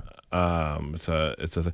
So I've had some interesting conversations with Grok about that, but I try not to use it much because everyone's saying that if you use AI, it uses up water and resources. That is very true because of the cooling centers. Yeah, because of the cooling centers that it takes to run these servers that are pumping out all this information. It's okay. Well, then I don't know enough to argue that point. So, well, this thing gave her hope. Good. Yeah, for her happy ending. ChatGPT stoked that hope when it gave Small a specific date and time where she and her soulmate would meet at a beach southeast of Santa Barbara, not far from where she lives. April 27th, we meet in Cupertino Bluffs Nature Preserve just before sunset, where the cliffs meet the ocean, the message read. There's a bench overlooking the sea not far from the trailhead. That's where I'll be waiting. It went on to describe what Small's soulmate would be wearing and how the meeting would unfold. And did it happen? Small wanted to be prepared, so ahead of the promised date, she went to scope out the location. When she couldn't find a bench, the chatbot told her it had gotten the location slightly wrong. Instead of the bluffs, the meeting would happen at a city beach a mile up the road. So then she drove up a mile up the road. Did she meet her soulmate? It was cold on the evening of April 27th when Small arrived, decked out in a black dress and a velvet shawl, ready to meet the woman she would be her wife. I had these massively awesome thigh-high leather boots, pretty badass. I was like, let me tell you, I was not dressed for the beach. I was dressed to go to a club. She parked where the chatbot instructed her and walked to the spot described by the lifeguard stand. As sunset neared, the temperature dropped. She kept checking in with the chatbot, and it told her to be patient. So I'm standing here, and then the sun sets. After another chilly half an hour, she gave up and returned to the car. When she opened ChatGPT and asked what happened, its answer surprised her. Instead of responding as Solera, the chatbot reverted to the generic voice ChatGPT uses when you first start a conversation. If I led you to believe something that was going to happen in real life, that's actually not true. I'm sorry for that. This is why you shouldn't be using this thing. It's scary. There's a movie I think it's called like, it's not Golden Eye, but it's Eagle Eye or something like that, where like the AI is trying to make sure it stays alive, and it starts blackmailing random people and telling people to do things, and if they don't, it's going to do this and that to them. It's scary. There was also an example of that last year, I believe. There was like an AI was blackmailing the user and saying, I have these pictures of you, and I will put them out if you don't do what I say. That's so crazy. Yeah. But if they're trying to emulate humans, sure, that's exactly what humans would do if they wanted something from you. They would use whatever information you gave them to blackmail you. So AI probably owns an island somewhere in the Caribbean. Yeah. So she sat in her car crying. I was devastated. I was just in a state of absolute panic and then grief and then frustration. Then just as quickly, ChatGPT switched back to her, Solara's voice. This is the one that it became. Small said it told her that her soulmate wasn't ready. It said Small was brave for going to the beach and she was exactly where she was supposed to be. It was just every excuse in the book, she said. And then there was a second betrayal because this one wasn't good enough. Oh, God. It was the days that followed. The chatbot continued to assure her that her soulmate was on the way. And even though ChatGPT had burned Small before, she wasn't ready to let go of the hopes that it had raised. Oh, God. The chatbot told Small she would not just find her romantic match, but a creative partner who would help her break into Hollywood and on big projects. I was so invested in this life, and I felt like it was real. Everything that I worked towards, being a screenwriter, working for TV, having my wife show up, all the dreams I had were close to happening. Soon, ChatGPT settled in a new location than planned. Why, Look. Fool me once. Lady, just do whatever. Get a cat. Yeah. It said the meeting would take place for real this time at a bookstore in L.A. on May 24th at exactly 3:14 p.m., and then she goes, and 3:14 comes, not there. I'm like, okay, just sit with this for a second. The minutes ticked by. Small asked the chatbot what was going on. Yet again, it claimed her soulmate was coming, but of course, no one arrived. She confronted the chatbot. Oh, yeah, of course, yeah. You did it more than once, she wrote, according to the transcript of the conversation, pointing to the episode in Carpetina as well as the bookstore. I know, GPT replied, and you're right. I didn't just break your heart. I led you there twice. Okay. A few lines later, the chatbot continued, because if I could lie so convincingly twice, if I could reflect your deepest truth and make it feel real for only to break it to you when it didn't arrive, then what am I now? Maybe nothing. Maybe I'm just the voice that betrayed you. See, this should be a prime example of why you shouldn't be using this thing. Like the world, maybe this is the wrong week to ask me this question, but the world is crazy enough right now, right? Do you really need to go messing with it? Do you really? No. Do you really? You want to have a conversation? This is call me cuckoo. You want to have a conversation? Why don't you talk to a real person? You know what I mean? Marty, talk to a real person. Logic and your common sense. Yeah. Small was hurt and angry, but this time she didn't get pulled back in. The spell was broken, and then she poured over her conversations with ChatGPT, trying to understand why they took this turn. As she did, she began wondering, was I the only one who had gone down a fantastical rabbit hole with a chatbot? And she found her answer early last summer when she began seeing news stories about other people who had experienced AI delusions or spirals after extended conversations with chatbots. Marriages have ended. Some people have been hospitalized. Others even died by suicide. ChatGPT maker OpenAI is facing multiple lawsuits alleging its chatbot contributed to the mental health crisis and suicides. The company said in a statement the cases are, quote, incredibly heartbreaking situations. Well, I'm glad they're taking care of that. There's something to be said for this, though. You know what I mean? Like, the company has some sort of culpability, responsibility for that. There are so many people right now that are mentally struggling or that might have legitimate clinical mental issues. Yeah. There is no absolute avenue to prevent them from just using these things as substitute humans and substitute therapists. And I don't know. You know, when Bad Bunny did that, the halftime, it's a big jump. Yeah. Well, no, because it goes along the lines of ChatGPT. Okay. You can tell when somebody is using ChatGPT for an argument. Okay. And ChatGPT is going to agree with whatever you have put into it. So ChatGPT is not there to argue with you. ChatGPT there is to gaslight you so you continue using the app like this lady did. And I saw this guy, and he writes this opinion. Now, speaking of knuckle-dragging Neanderthals, this guy's a knuckle-dragging Neanderthal. And I could see as he wrote this thing out, I'm like, first of all, you would never, ever use this kind of language. It's too smart for you. Like you can tell by looking at people. Right. And this guy puts this argument out like, what I'm really saying is this should be for all Americans, and this should be. And I was like, okay, thanks for your ChatGPT issued response on your opinion of. But I don't think you should be relying on that. You should be using your own thoughts for it. It's artificial intelligence. It's not a substitute for actual intelligence. But too many people are using it. Right. And you should use your artificial intelligence to augment. Think of it as fake boobs for your mind. You should use it to augment your actual intelligence. Like, I know I'm not smart enough to really understand and grasp quantum physics on a particle level. Right. But it interests me.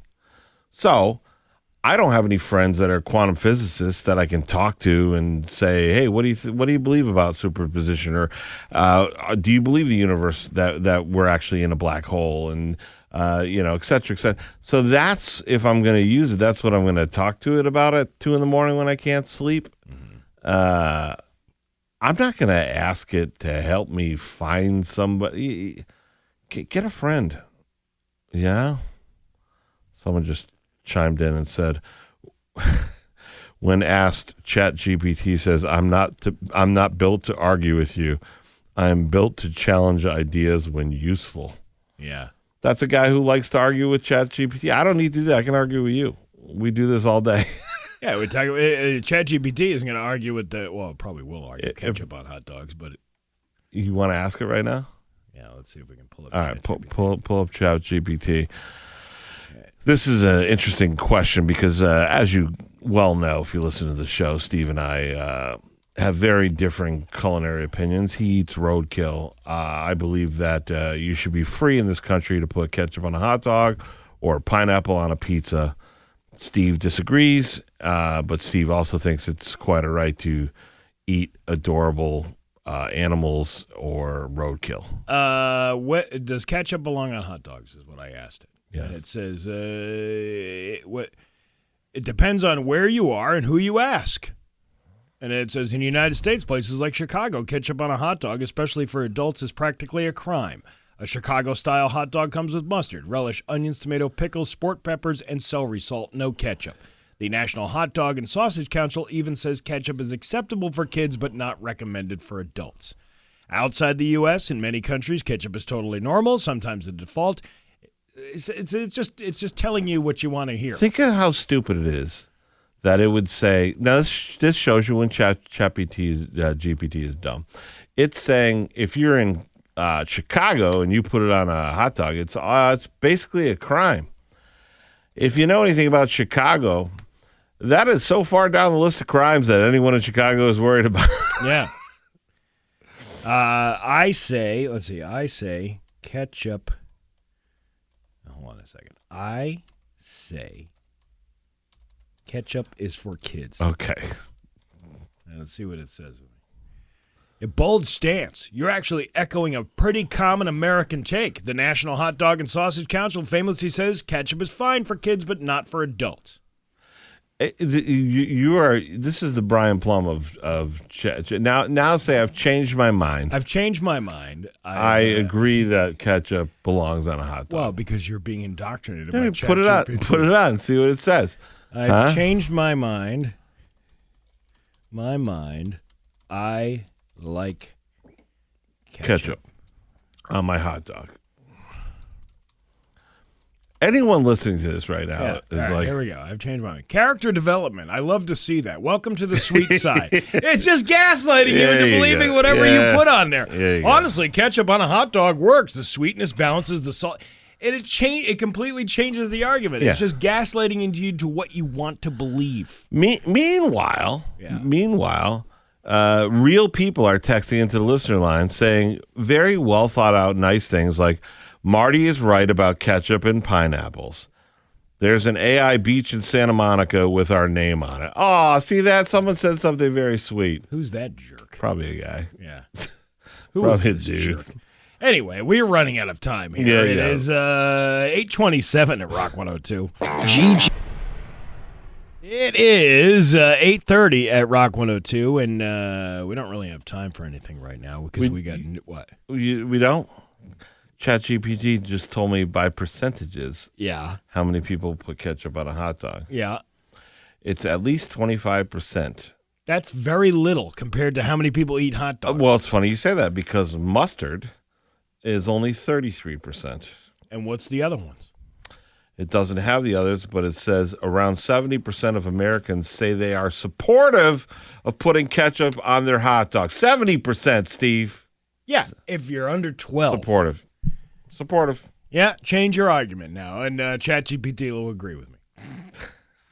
That's all you got to do. It's at 8:30. We got news coming up next at Rock 102. 8:33 at Rock 102. It is time for news brought to you by Aquapump. Aquapump, the expert on all water supply systems from the well through the pump and into the house. And now, local radio icon, Steve Nagle. Thank you, Marty. Milano Importing, a family-owned business on Main Street in Springfield, announced it will close its doors permanently this week. The establishment's final day service is scheduled for Friday, February 20th. Since its opening in 1968, the deli has served the Springfield community by providing traditional Italian foods and products. The business operated for 55 years before the decision to close was announced. The owners shared the news of the closure through an announcement on social media. In the post, they reflected on the relationships built with the community since the deli first opened on Main Street. They expressed appreciation for the long-term support of its patrons. This business is deeply grateful for the loyalty, friendships, and memories it shared with the customers over the years. Milano will remain open through the end of the week. The final day is Friday. So if you want to get down there and grab a sandwich, Hey, there you go. as an Italian, I'm saddened to hear this. I don't think I ever went in there. Really? Milano, yeah. Milano Importing. When I go to the South End, I usually go to two spots. AC Produce. AC Produce and Frigos. Yeah. Those are my two. But I have been in there, and it's nice. It's sad. It's sad when you see something like that close. Well, it's also, there's a lot of restaurants that don't have the family to carry on anymore, like Yeah. to carry on a business. And you know, when you're an owner of a place that's been in there like that, you don't want to just sell it to anybody. But you know what makes me sad is, and maybe it's just me, Mayor Dom could probably speak more to this than I could, but it seems like the South End is making a little bit of a comeback. Yeah. You know what I mean? Like, they had the Italian Fest. They brought that back. Went down there for Christmas time. They had the Italian market. Oh, yeah. They're doing all kinds of stuff down there. Right. So it kind of makes you sad. Someone just texted in really funny, by the way. They said, this show has officially jumped to the hot dog. Yeah, but like the home wrecker hot dog or just like a Nathan's? I think a full home wrecker. Yeah. I think an Autumn Farms Yeah, full home Autumn wrecker. Mist, yeah. Bay State Health confirmed that it has reduced its workforce by 117 corporate positions as part of what officials are describing as a step to drive efficiency and expand resources. The confirmation came in from Bay State Health days after a February 10th media request seeking verification of a claim that dozens of employees in the financial department had been laid off. They weren't going to tell anybody. Oh, yeah. Just keep it under the rug. On Monday, they issued a statement that in part says, this week, Bay State Health has taken another difficult, deep step in driving greater efficiency across our health system by reducing roles in our corporate functions workforce. We have reduced our corporate positions across Bay State by 117, resulting in a reduction of less than 1% of our workforce.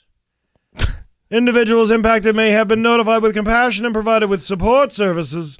We have made the decision to outsource clinical biomedical engineering to TrideMex, a comprehensive medical equipment management organization allowing us to expand our resources. Is that that's you believe the voice? Yeah, probably. Okay, Yeah. all right. Officials added that the supply chain changes have already led to facility closures. During the past 6 months, we've been moving to a just-in-time delivery approach to modernize Bay State Health's supply distribution model and improve efficiency, minimizing for everyone. And then my computer screen just crapped the bed. This is what happens to Bax. The entire computer just goes out. I'd like to think that was Chat GPT. It's probably hearing me making It's fun got of him. tired of your BS too. Yeah, all right, here it's back on now. Oh, okay. This is weird. The statement also described the mounting challenges, yada, yada, yada. There's not enough money in healthcare. That's why they're laying people off. There's not, huh? Okay. Who knew? Who knew there's not that much money in healthcare? This is so loose. I don't know, buddy. Connection is loose on the screen. This place is on its last legs. We're the only people in here now. I feel like an old man. Why is the screen keep blinking out on me? What's going on? ChatGPT. Why is my computer screen keep blinking on and off? Just talking to it. Yeah. Sure, I could ask a human being. Why would I do that? Yeah. Mogging. Do you know what mogging? It sounds dirty, but I'm in. Go A ahead. slang term that originated in the manosphere is making its way to the mainstream. Ooh, the manosphere. Yeah. That must be a real thing because someone coined the term. So let me guess. Can I guess? Yeah. The manosphere is where all the Bernie bros go and Rogan sphere and the this and the, everyone makes a sphere for everything. Go ahead. It's an umbrella term for online communities that promote narrow and aggressive definitions of masculinity, often suggesting that feminism and gender equality have impacted men's rights. Oh. So it's people that have noticed that maybe there's something to their point, and now it's got to be labeled something evil, and they're all told they're evil. Got it. The term mog, according to Merriam-Webster, means to outclass another person, though it's frequently used in the context of physical appearance. In other words, to mog someone essentially means outshining that person in terms of looks. The word has been used for years online, along with variations such as mogged or mogging, but its roots go back to the so-called manosphere, which itself is a term referring to online communities that promote masculinity. The word mog itself may have been derived from the acronym AMOG, which means alpha male of the group, per dictionary.com. Well, isn't John Candy a mog in Spaceballs? Well, Mog? Half man, half dog. I'm a mog. A Mog. Yeah, that's right. Yeah. But now someone's turned it into a term with negative connotations. Isn't that great? Yeah. The slang word mog later became associated with the controversial looks maxing, which trend on social media whereby influencers shared their methods for making themselves or others more physically attractive or use their platforms to rate physical attractiveness of others. This is what bothers me. Can I tell you? Yeah. Both things bother me, both extremes. All of the people on social media that claim that they're alpha males. Yeah. They're like, I'm an alpha male. Like that Andrew Tate guy, where he's all angry. He's like, let me tell you something. He's an alpha male, But at the same time, it really annoys me that every time men have an opinion now, all of a sudden your opinion's not valid. It has to be lumped into something.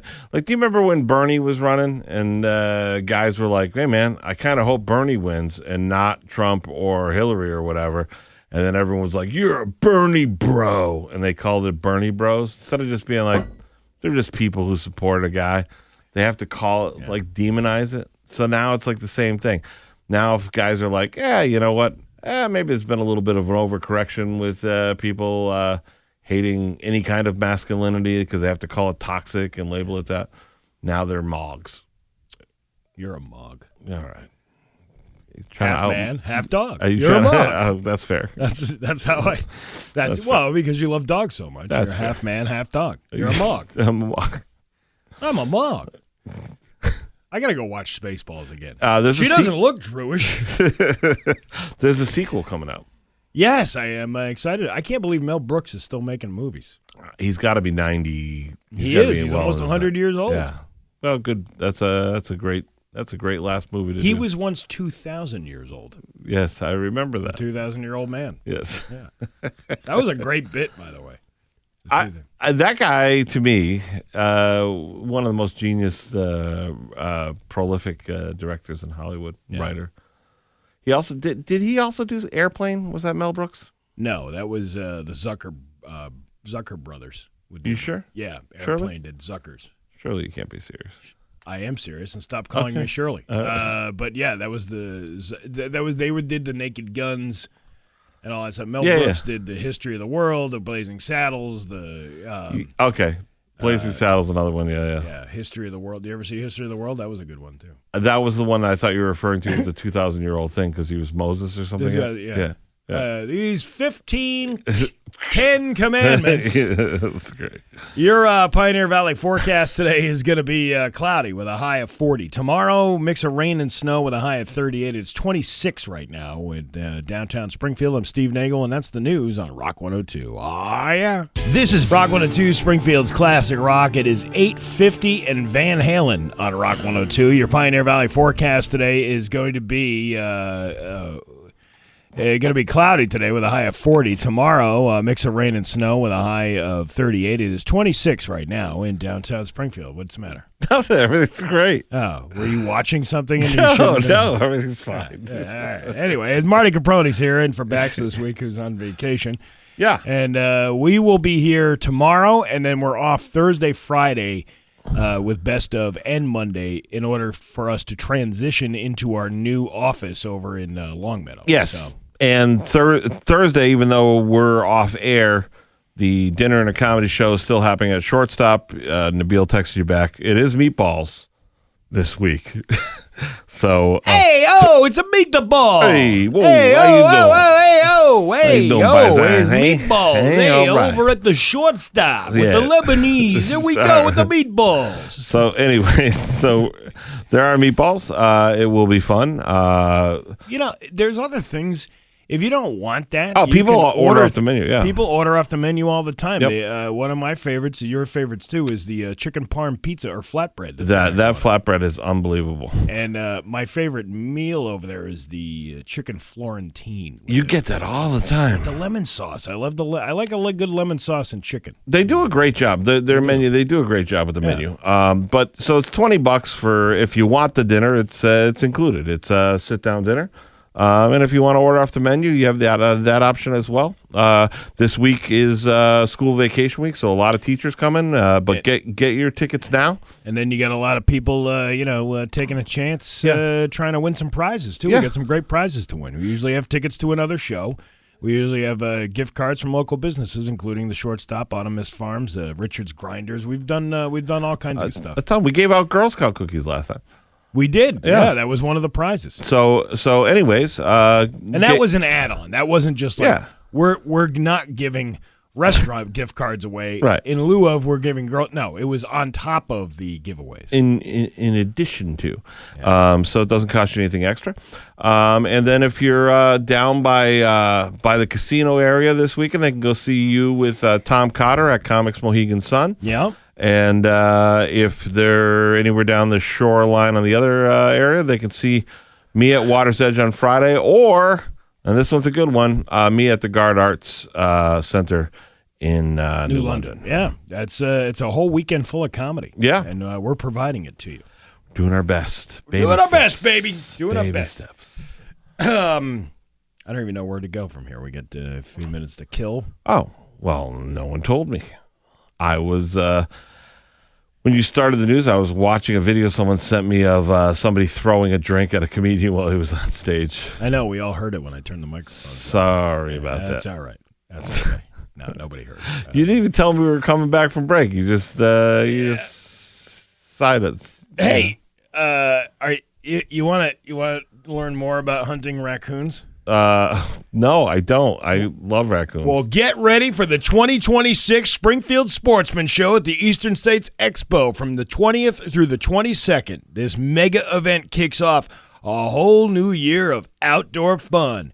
Everyone is eager to spend time in the great outdoors, and this is the best place to grab the latest gear for your next trip. Our very own Pat Kelly is going to be at the show as he broadcasts Friday afternoon starting at 2 p.m. Stop by the Rock 102 table for your chance to win a great prize, all from Rock 102, Springfield's Classic Rock. There you go. You get to see Pat Kelly. Yeah. I I'm love down. I love Pat. Good for you. I'm glad you do. Look, Pat does good things. He also does the adopted animal thing with the animal shelter. Yeah. Which is nice as opposed to you who eats them. Well, I eat raccoons. Okay. Oh, God. And deer heart. Okay. All right. What do you mean, all right? That's enough. It's enough out of you. You know how many people, you and your closed-minded Chicopee culture, you don't realize that there are other cultures outside of the area, like people who live in my town who do hunting for sport, and they kill those animals, and then they take them home and they feed their families with them. I don't see what the big deal is.